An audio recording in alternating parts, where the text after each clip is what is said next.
nothing, got the scoop on lock. Spilling all the tea while it's still too hot. Lakeyshakeysha, queen of the plot. Hit that bell, cause the tea don't stop.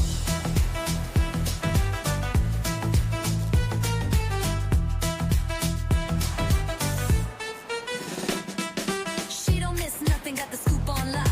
Spilling all the tea while it's still too hot. Lakeyshakeysha, queen of the plot. Hit that bell, cause the tea don't stop.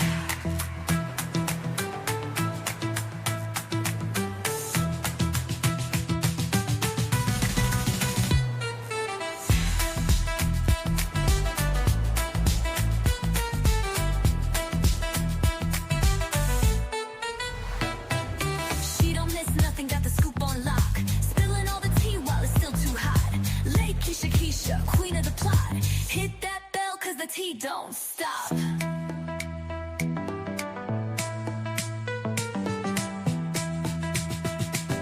Hit that bell, cause the tea don't stop.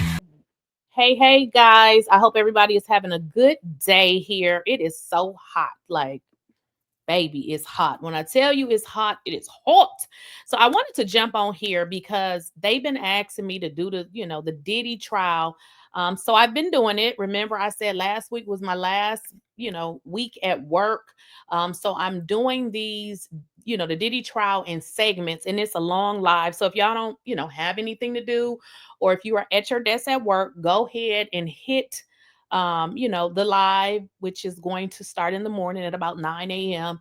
And then we'll do a second one in the afternoon because they actually break for lunch. But what I said, I learned so much, with, doing this trial. Like, I'm like, wow.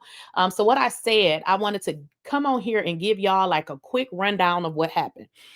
So what happened today with regards to the Diddy trial? Cassie's mom testified. Now, what I'm going to do, I'm not going to go over every single nuance. Now, if you want to see everything that happened throughout the trial, you can go and watch that live. I have 2 of them up there. You start with the first one and then go ahead and look at part 2. But for this one, I'm just going to give y'all a quick rundown. So Cassie's mom testified. What she testified is that she had wired Diddy $20,000. She was sick over the alleged threats that she said Diddy allegedly did with regards to exposing, some information with regards to, sexual stuff that Cassie had did. So the mom was upset about that. And in an effort to help her daughter, she took out a $20,000 home equity loan. Now, let me kind of tell y'all why it's a home equity loan, or what, why she did that, because she didn't have $20,000. So what she was doing is trying to get him the money. Now, keep in mind, Diddy contacted Cassie's mother allegedly and asked her to pretty much give me my money back, because Diddy was upset because Cassie had now started messing around with Kid Cudi. Now, allegedly, I guess he was upset because he felt like he was financially supporting Cassie and felt like, look, if I'm taking care of her and she messing with this dude, you need to give me my money back. So that's kind of where it happened, between, Diddy and Cassie's mom. But this is another part of it that, I'm gonna tell y'all everything. Like, I don't have a dog in this fight. Now, although she gave Diddy the $20,000, she said 4 to 5 days later, he rewired it back to her. So essentially she got her money back, but it's the thought, like, why would you do that? So he did send her the money back. Now, a special agent also testified today. He is Agent 𝐬𝐿𝐫𝐿𝐵. Now, he is Homeland Security Special Agent. Now, what he testified to is the actual, what do I want to say? When they raided his home in 2024. So he testified to the AR-15s and things related to what was really found in Diddy house. So pretty much the number one thing he said was there was pows there, and they don't know who these, pows was actually registered to, because allegedly it did not have any serial numbers on there or anything like that. So pretty much what the special agent testified to is pretty much they were there, but we don't even know, who these Pow Pows belong to. The special agent testified that they found sex toys, lubricant, baby oil, which we all know about that. Okay. So they, talked about finding that stuff in the home, which I don't think y'all should be shocked because I know I heard about that as well. So another person that testified was Sheree Hayes. Now he's a 51-year-old former ecstatic dancer. So he is a person that, he dances. I want to show y'all this too. So I'm gonna show y'all this. This is this guy's website. His name is Sheree. I don't forgot his name just that fast. Sheree Hayes. So this is his website. So this guy has a website, in which he, he's a dancer. Sheree Punisher Hayes. That is the name that he goes by. Get punished. Call us today. Don't y'all be trying to call this man, trying to get into nothing crazy.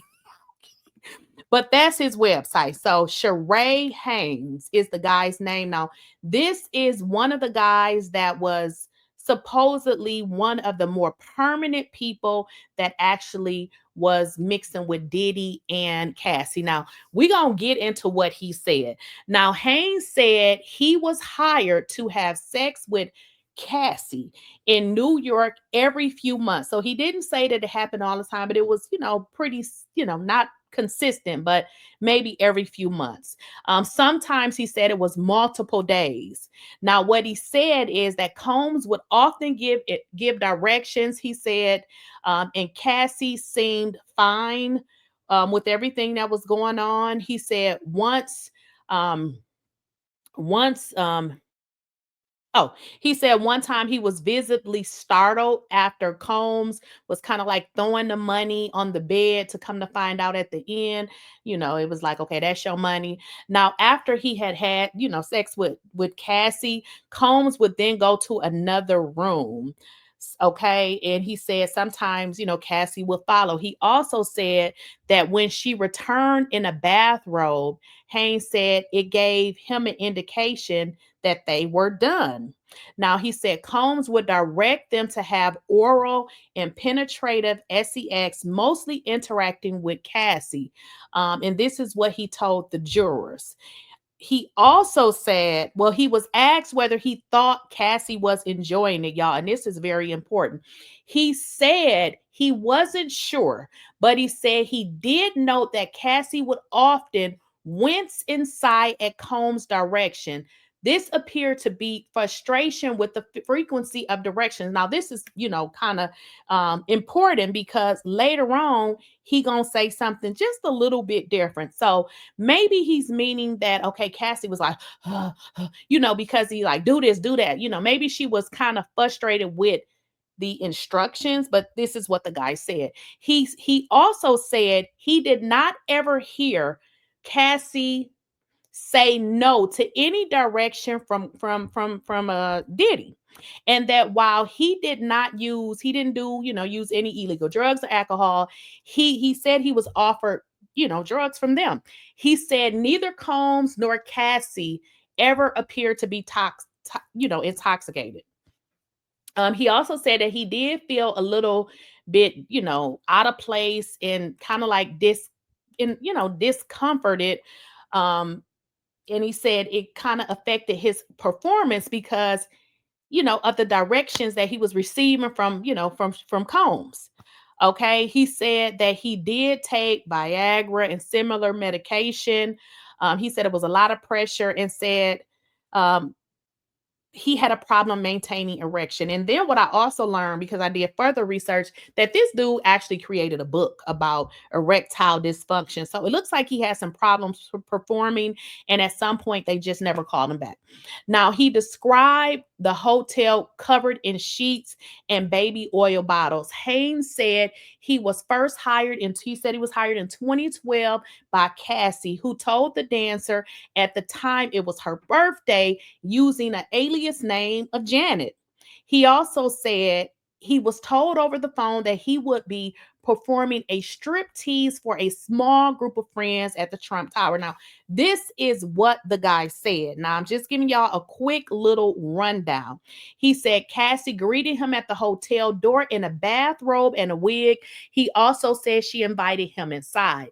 He said she explained to him that she didn't want him to actually dance, because keep in mind he's a dancer. He said that Cassie said instead they wanted him to create a sexy ecstatic scene in which they would apply baby oil to each other, and her husband, which she talking about Combs, would eventually come out to watch. Now, Ventura handed this dancer $800 in cash and told him not to acknowledge or look at her husband, adding that all the furniture in the room was covered in sheets and that there were several bottles of baby oil around. She started pouring the baby oil on herself. The dancer said, after Cassie started doing it, he started doing it as well. He said, adding that out of the corner of his eye, he saw a naked man come into the room wearing a cover on his face that only showed his eyes.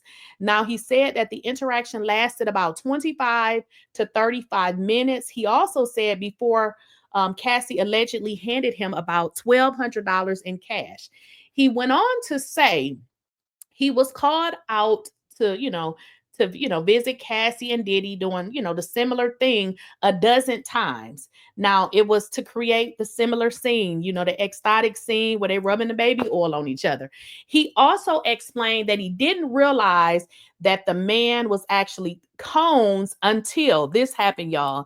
One time he was meeting them at a hotel. It was, I believe he said it was the Essex House Hotel, which is located in New York. He said while he was waiting for them to, start or whatever the scene was starting or however they was fixing everything up, he said he turned on a TV at this hotel or something, and he said he saw the welcome screen, and it said the X's Hotel would like to welcome Sean Combs. So he said at that moment he realized that, hey, this guy with this mask on is actually Combs, because he was like, okay, keep in mind he kept this blindfold on, so he didn't know who the guy was.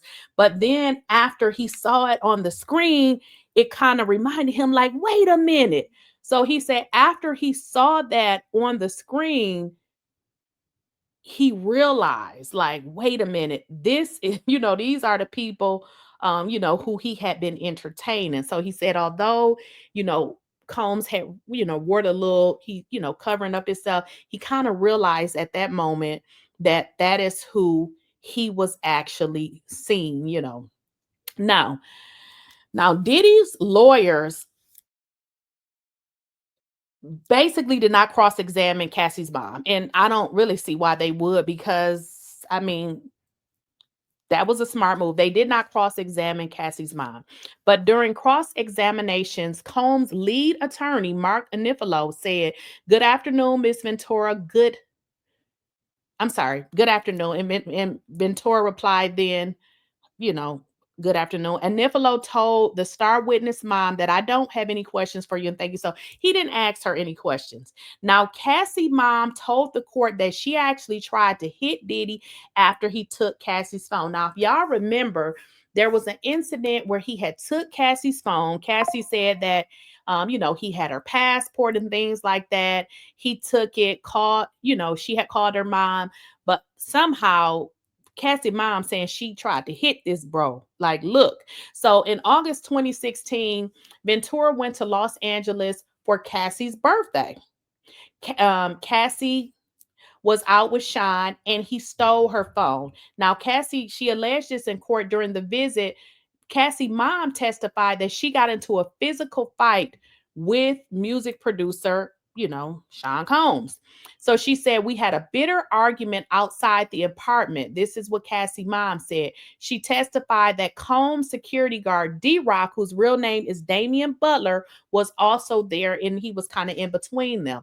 Now, Cassie's mom recalled that they were arguing about Cassie's phone. She said, I wanted the phone back. I was yelling, screaming, and she said she was trying to hit him. After returning Cassie's phone, Cassie's mom said he, Combs took the car. So he took the girl's car. So I'm assuming that this is, maybe he paid for the car and maybe he like, look, I'm gonna take it back, I guess. Now, Cassie moms does explain during her testimony that she did take pictures of Cassie. So remember, like all of the bruising, all of the fighting, she took pictures. So during her testimony, Cassie's mom, I'm sorry, the jurors were showed pictures of the bruising that Cassie had on her body. And this was the Christmas Eve of 2011. Now, the reason why they were able to see those photos is because Cassie's mom had took the photos. Now, Cassie was bruised, and the mother said she wanted to kind of keep proof of what had happened. So they took these pictures and they just saved them. Think about, they had these pictures since 2011 and it's 2024.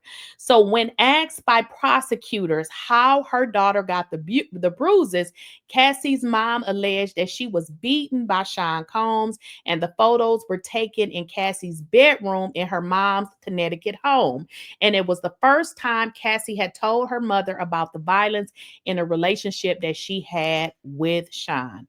Now, Cassie's mom also recalled an intense confrontation, and this happened around April 2011 when she was visiting Cassie in LA.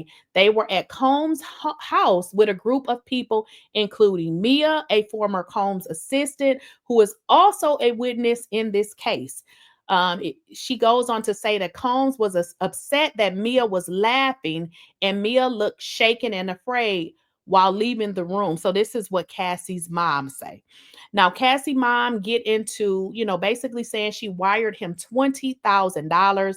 And I kind of already had said that he ended up giving the money back to her. But she said that the reason why she paid him the $20,000 was because he basically was like, you need to give me my money back. And she said, now listen to this. Cassie's mom, I'm sorry, wait a minute. Cassie confessed to her mother that Combs was threatening to release the sex tape of her on Christmas Day around the same time Cassie told her mom about this alleged physical altercation. Okay. So Cassie's mom said she was physically sick and felt like she pretty much needed to get the money, right? So she gave him the money, because she wants not, these videos or pictures or whatever to not be out about her daughter. So she said she was scared for her daughter's safety. She testified that she was ordered to pay and he demanded it. So she paid it. Okay. Now we get into Diddy's security guard, y'all. And I'm kind of trying to make this as short as possible. Now, I'm sorry. I don't know why I said Diddy's security guard. Diddy's former assistant. Now, Diddy's former assistant testified. He talked about taking lie detector tests. Now, his name is James. Now, James recalled an incident when Cassie's bracelet from the luxury jewelry brand, her Cartier bracelet went missing. He was pressured to take a polygraph test and let Combs' other employees search his belongings as they looked for the jewelry. So I guess Cassie's watch was missing and they just wanted to make sure he didn't steal it. So they made him take a polygraph. Now, it wasn't the first time that James said he felt he had to defend himself. On two other occasions, James testified he felt he had to actually take a lie detector test. The first came after the aide said Combs had a significant amount of cash go missing. So he had some money, it was missing, and they like, look, dude, we need you to take a polygraph test. He said it was intimidating. And this is what he told the court. He said he felt he couldn't say no.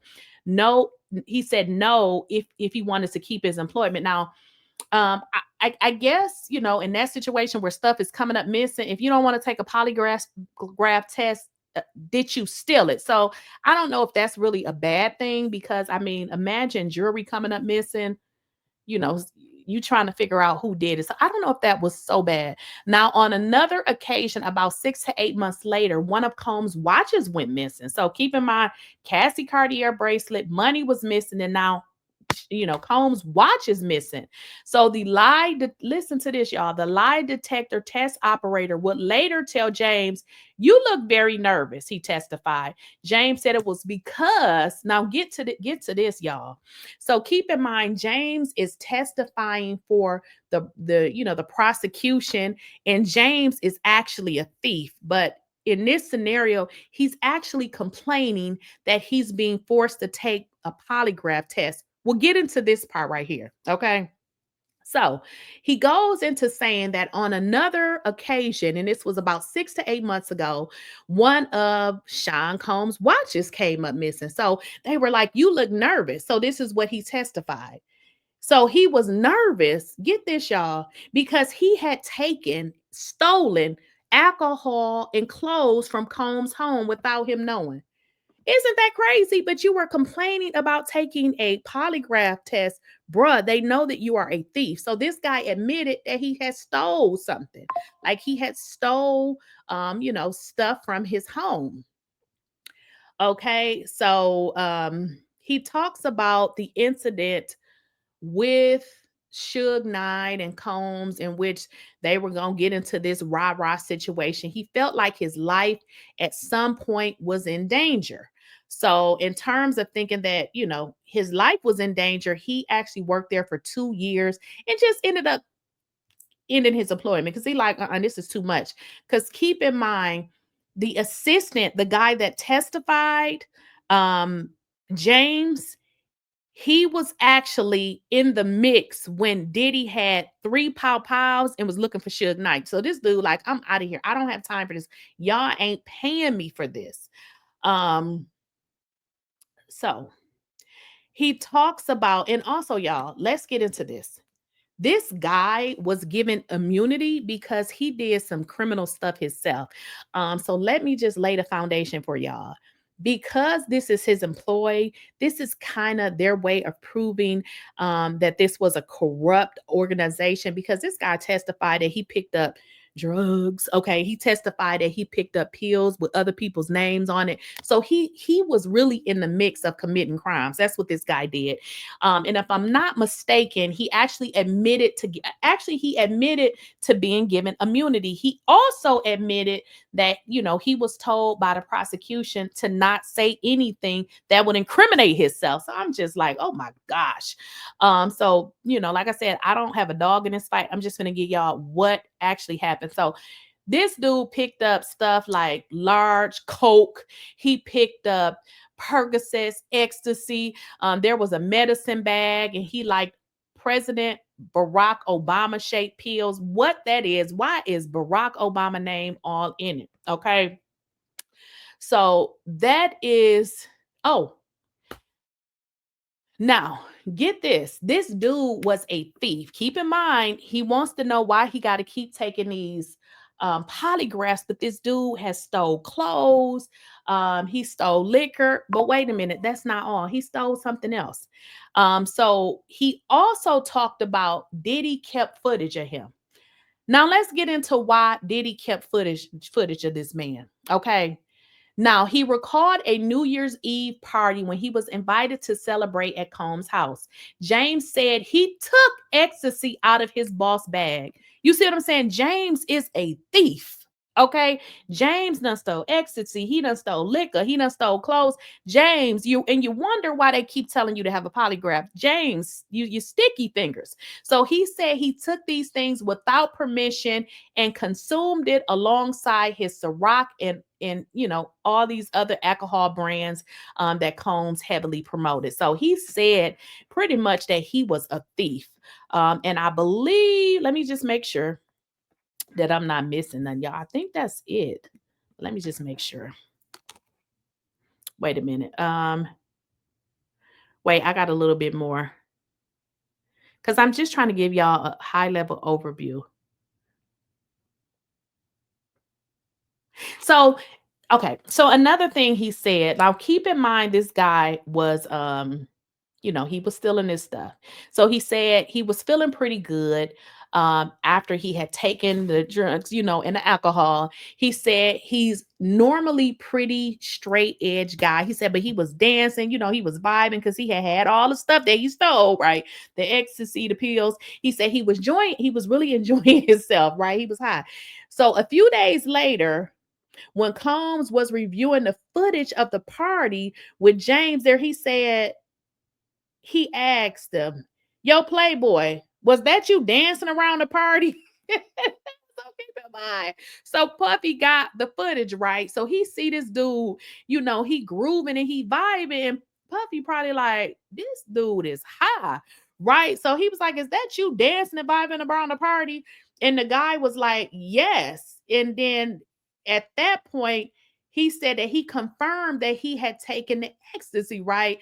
And then he said, Sean said, "Okay, I'll keep that footage in case I ever need it." So what he pretty much saying, dude, you can't like steal and then try to say, "Oh, he kept the footage." The footage was of his house, but he said, "I'm gonna keep this footage because you stole. Like this dude been stealing a lot. Like he just been stealing." So what he said was, "Okay, I'm gonna just keep the footage just in case I ever need it." But James recalled that Combs told him that.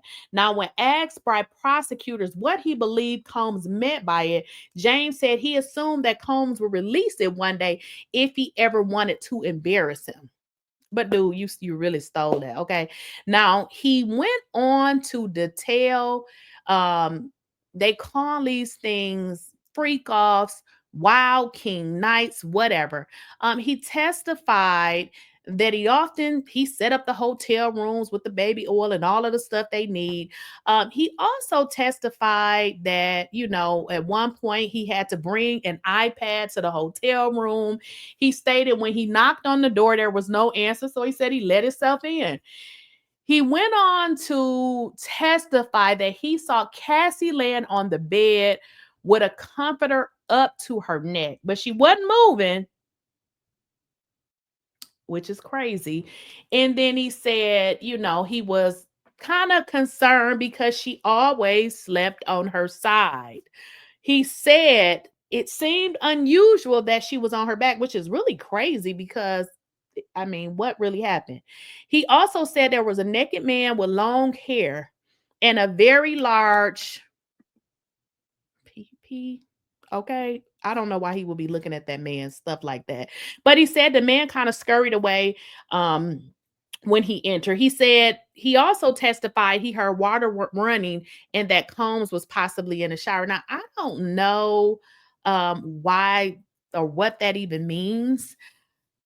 Okay, I don't understand what that even means. Okay, so that's pretty much what this guy said. Okay, now let me make sure I think that's pretty much it, y'all.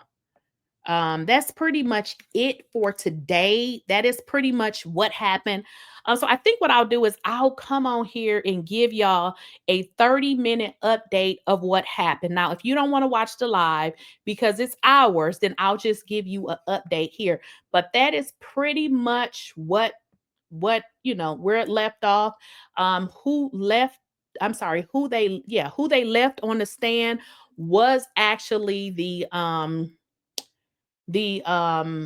federal agent, which I couldn't put him on the thumbnail. I have no idea what he looks like, but he is the person that's left on the stand, and we're going to pick up with him on tomorrow. Now, if you guys want to join at 9 o'clock or whatever, if you're at work, if you got earbuds or whatever, you can probably put those in your ear. If you want to hear the live updates, keep in mind with the live updates, I'm pretty much just waiting for them to come, and then as they come, I read them.